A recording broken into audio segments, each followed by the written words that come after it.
Hey guys, welcome back. And today's story is Elena of Avalor, Elena and Naomi's big adventure. And today we are accompanied by my little reading partner. Say hi. Hi. She is going to read with us today. And who do we have here today? What's her name? This is Parker. Hey, Parker. Parker's excited to listen. She's seated and ready to listen. All right, let's go. Elena and Naomi's big adventure. She's going to help me flip the pages. Miggs, the Jacqueline, flies high over the city of Avalor with a bag full of his favorite snack, coconuts. Suddenly, Luna and Skylar zoom by and snatch the bag. Hey, get your own lunch, Miggs shouts. We just did, Skylar calls, chuckling. But the bag is so heavy, Skylar accidentally drops it. Boom! The coconuts fall all over the statue. I'm getting attacked by my reading partner. The coconuts fall on a statue on the town square, which topples over and creates a huge hole in the ground. Oh no!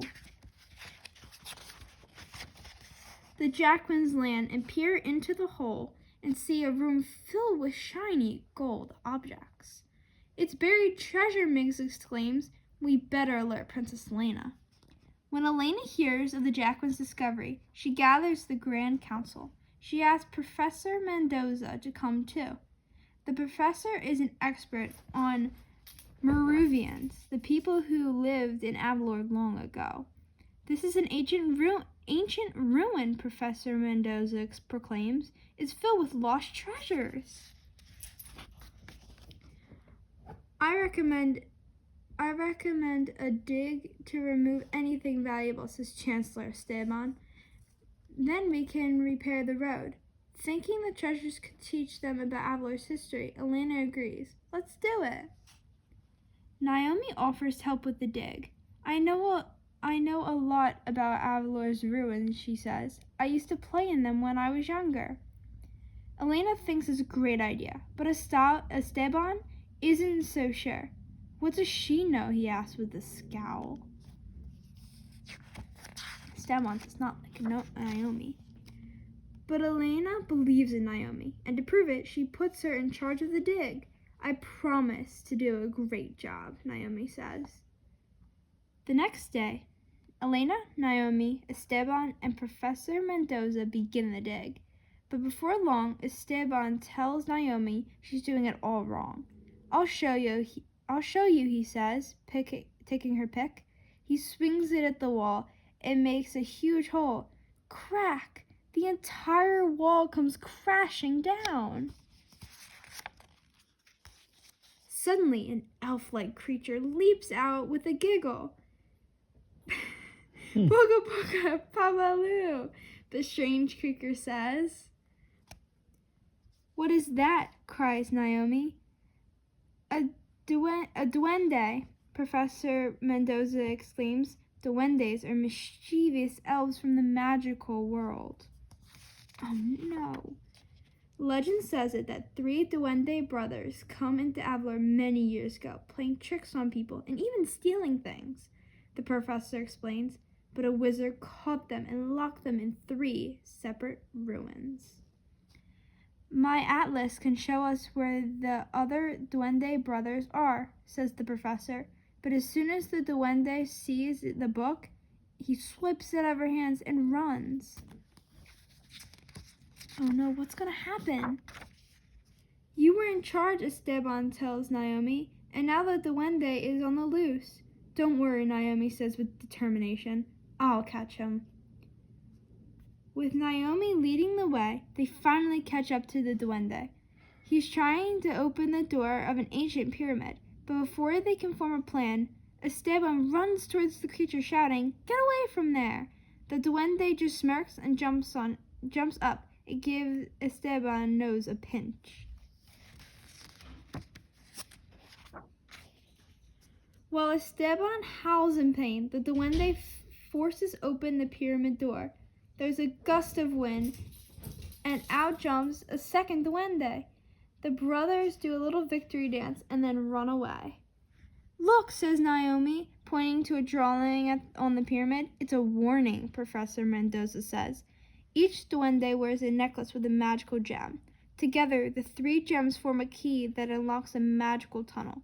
Then thousands of mischievous duendes could enter Avalor. But they haven't freed the 3rd duende yet, Elena says. Let's go. The 4 of them hop in a boat and head for the 3rd ruin. They run before the duendes, so Naomi grabs a net from the boat to build a trap.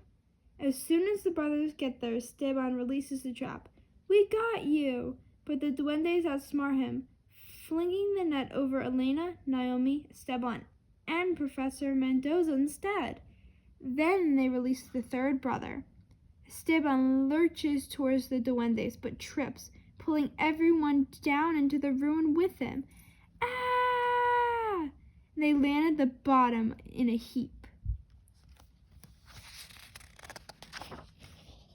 This is what we get for putting Naomi in charge, Esteban growls as he struggles to his feet. Naomi feels terrible. Maybe Esteban was right about me all along. You're smart, brave, and resourceful, Elena says. We need you. Naomi smiles at her friend. Then she gets an idea. We can use the net as a ladder. As the group climbs out of the ruin, they're met by the Jacquins.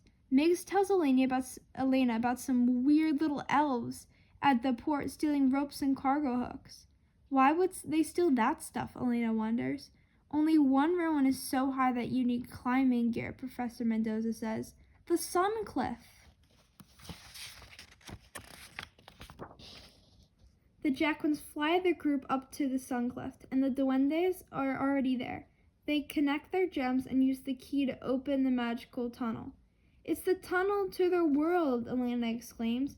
Quickly, Naomi comes up with a plan. She picks up a vine and lassos the 3 duendes. Poca, poca, baba, no! The brothers cry. With a strong tug, Naomi flings them into the tunnel. Then, Elena, the professor, and Esteban remove the key to close it back up. The duendes are sealed in their world once more. We did it, shouts Naomi. Back at the palace, Elena tells her grandparents how the kingdom was saved thanks to Naomi. It's a good thing Naomi was in charge, Elena says. Right, Esteban? Esteban shrugs. I'm sorry for not believing in you, Naomi. Thanks, Naomi says with a grin. Now who's ready to finish the dig? That's the end of the story. And the message in this book, find your inner hero and inspire others to do the same.